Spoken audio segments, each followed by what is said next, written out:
Oke, bismillahirrahmanirrahim. Assalamualaikum warahmatullahi wabarakatuh. Perkenalkan, nama saya Muhammad Iqbal Firmansyah, NIM 001. Saya dari kelas Teknik Sistem Tenaga A 2018. Di sini saya akan mempresentasikan chapter 1 dari buku AutoCAD for Dummies sebagai tugas dari mata kuliah Praktikum Desain Sistem Kelistrikan Industri. Baik, chapter 1, Introducing AutoCAD and AutoCAD LT. Pada chapter 1 di sini sebagai perkenalan dari penggunaan AutoCAD. Oke, kita mulai dari halaman selanjutnya. Launching AutoCAD. Hal pertama yang perlu kita lakukan untuk memulai menggambar AutoCAD adalah meluncurkan program AutoCAD. Jika perlu, kita maksimalkan tampilan layarnya. AutoCAD sendiri memiliki banyak alat dan juga palet, sehingga kita hampir selalu menggunakannya dalam layar penuh. Di sini ada beberapa langkah yang dapat kita lakukan. Langkah pertama, meluncurkan AutoCAD. Seperti yang ditunjukkan dalam pendahuluan, saya berasumsi bahwa kita memiliki pengetahuan kerja tentang cara menggunakan versi Windows, termasuk cara meluncurkan aplikasi. Nah, di sini dengan cara double klik icon pada desktop. Yang pertama. Yang kedua, di sini start a new drawing atau memulai menggambar. Klik icon mulai menggambar yang besar di pojok kiri atas layar. Oke, yang ketiga, jika sesuatu yang disebut palette design fit ditampilkan, maka tutup dengan mengklik tombol X di pojok kiri atas. Nah, di sini design fit ditampilkan ini bertujuan untuk memposting hasil karya AutoCAD kita untuk dipublish di web. Sedangkan di sini pada chapter pertama kita masih baru belajar, jadi kita tidak perlu mempublish hasil karya kita. Lanjut, yang keempat, jika perlu, perluas AutoCAD ke mode layar penuh. Klik tombol Windows tengah di sudut kanan atas aplikasi jendela. Selanjutnya, yang kelima, jika perlu, perluas area grafik, area abu-abu di tengah ke ukuran layar penuh. Klik tombol tengah di sudut kanan atas dekat roset kompas. Yang keenam, letakkan kursor di area grafik abu-abu layar tengah, lalu tekan kunci X di sini untuk memastikan tidak ada perintah yang aktif. Jadi fungsi dari kunci X di sini digunakan untuk memastikan tidak ada perintah yang aktif. Oke. Selanjutnya di sini ada tampilan awal dari AutoCAD yang telah kita setup tadi. Jadi nanti kita masuk ke AutoCAD-nya terlebih dahulu. Lanjut ke drawing in AutoCAD. AutoCAD menawarkan berbagai macam perintah untuk membuat, memodifikasi, dan membuat anotasi dua dimensi desain. Jangan merasa seolah-olah kita perlu belajar dan menguasai semua dari 1300 program atau 1300 perintah dari opsi yang ditawarkan AutoCAD untuk bisa menggunakan AutoCAD. Sedangkan di sini para veteran atau orang-orang yang sudah mahir hanya menggunakan kurang lebih 20 atau lebih perintah sebagai dasar dari menggunakan AutoCAD. Oke. Di sini the following simple exercise ya. Latihan sederhana berikut memperkenalkan beberapa perintah yang umum digunakan untuk menetapkan ukuran area gambar, serta perintah untuk membuat segmen dan lingkaran garis lurus. Oke. in this exercise atau dalam latihan ini dan lainnya dalam buku ini, entry baris perintah AutoCAD terlihat seperti dalam contoh. Dan kita mengetik perintah dan tanggapan yang ditampilkan dalam huruf tebal. Tekan enter setelah setiap perintah atau respon yang kita ketik. You don't even have to move the cursor, atau kita bahkan tidak perlu memindahkan kursor ke baris perintah. Saat kita mengetik, AutoCAD mencoba menebak perintah mana yang kita inginkan dan menampilkan daftar kemungkinan baris perintah. Meskipun kursor berada di area menu kita. Jika kita melihat file perintah yang kita inginkan, cukup klik di daftar. Oke. Di sini kita sudah masuk ke mencoba menggambar di AutoCAD ya. Di sini ada beberapa step, ada 6 step yang bisa kita ikuti. Baik, kita buka AutoCAD-nya terlebih dahulu. Oke. Di sini saya sudah menyiapkan AutoCAD-nya. Di sini tampilannya seperti yang dicontohkan dari AutoCAD for Dummies tadi ya. Baik. Yang pertama di sini ada fungsi atau program limit ya. Perintah limit. Di sini kita tulis di AutoCAD, kita langsung tulis saja limit. Oke. Di sini akan kita disuruh untuk menginputkan berapa. Sesuai dengan buku, kita inputkan 0,0 dan 60,40. Yang pertama di sini 0,0 dan yang kedua 60,40. Ya, 60,40. Baik, sudah. Yang kedua di sini ada, kita harus disable dynamic input mode to work with the command line. Jadi kita mendisable, menonaktifkan dynamic inputnya. Kita ketik din mode di sini, dan di sini nilainya -3. Din mode. Oke. Di sini kita tulis -3. Oke, sudah. Yang ketiga, draw the frame atau gambar bingkai. Di sini kita menggunakan perintah line. Oke, line. Kita ketik line. Lalu kita inputkan sesuai dengan buku AutoCAD for Dummies. 26,12. 26,12. Yang kedua di sini 13,12. 13,12.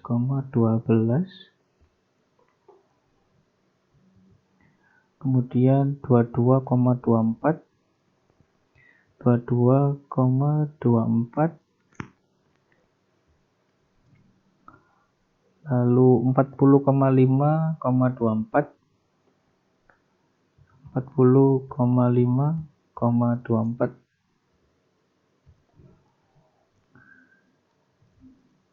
Setelah itu 41,22. 41,22. Kemudian 26,12. 26,12. Kemudian 20,6667,28. 20,6667,28. Oke, yang terakhir 25,28.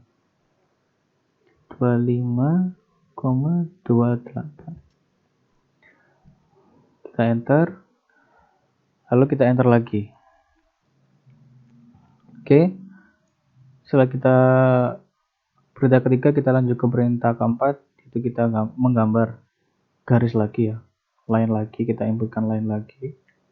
Kita tulis line di sini, lalu kita inputkan 45,12,5.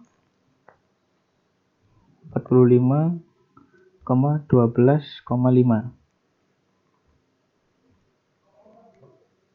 Oke. Lalu 42,87, 14,53.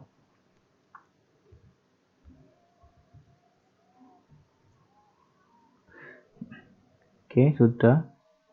Selanjutnya 39,38, 28,5. 39,38, 28,5. 39,38, 28,5. Oke. Lalu 35,3, 30. 35,3, 30. Lalu kita enter lagi. Sini sudah terlihat ya bingkai dari sepeda. Lalu kita lanjut ke tahapan yang kelima, draw a round thing atau menggambar sesuatu yang bulat. Di sini kita tulis circle ya. Nanti kita ketik circle. Oke. Kita masukkan 13,12. 13,12. Lalu untuk diameternya 8. Kita tulis 8. Sini. Oke. Keenam, menggambar lingkaran yang lain lagi. Menggambar lingkaran lagi. Di sini kita tulis circle. Circle dengan inputan 45,12,5. 45,12,5. Diameternya 8. Oke. Baik, di sini sudah terlihat gambar sepedanya. Gambar sepeda. Dan di sini sesuai dengan yang ada di buku ya. Gambar 1.3 di sini. Gambar sepeda. Oke. Selanjutnya, understanding pixels dan vektor. Memahami tentang pixel dan vektor. Untuk menggunakan AutoCAD secara efektif atau bahkan sama sekali, kita perlu memahami bagaimana sebuah gambar ditampilkan di layar komputer dan bagaimana gambar disimpan. Oke, di sini yang pertama, an image atau gambar di layar komputer terdiri dari pixel. Jika kita melihat dekat di layar dengan kuat kaca pembesar, kita akan melihat gambar terbentuk dari yang besar jumlah titik cahaya kecil, seperti ditunjukkan pada gambar 1.4 di sini. Kemudian, semua program yang menampilkan gambar grafis cukup aktifkan atau off tempat yang cocok untuk membangun gambar. Ini adalah gambar raster. Garis lurus pada gambar raster hanyalah peralatan titik-titik yang tepat secara kebetulan dan setelah dibuat tidak bisa diedit sebagai suatu objek. Yang ketiga, a major difference atau perbedaan utama antara program AutoCAD dan grafik komputer program seperti Microsoft Paint terletak pada cara penyimpanan gambar ke disk. Saat gambar di program tipe Paint disimpan ke disk, gambar itu akan disimpan sebagai bitmap yang hanya disimpan ke bitmap yang hanya mencantumkan warna setiap pixel. Apa yang disimpan ke disk adalah hanya cuplikan dari apa yang kita lihat di layar. Oke, lanjut.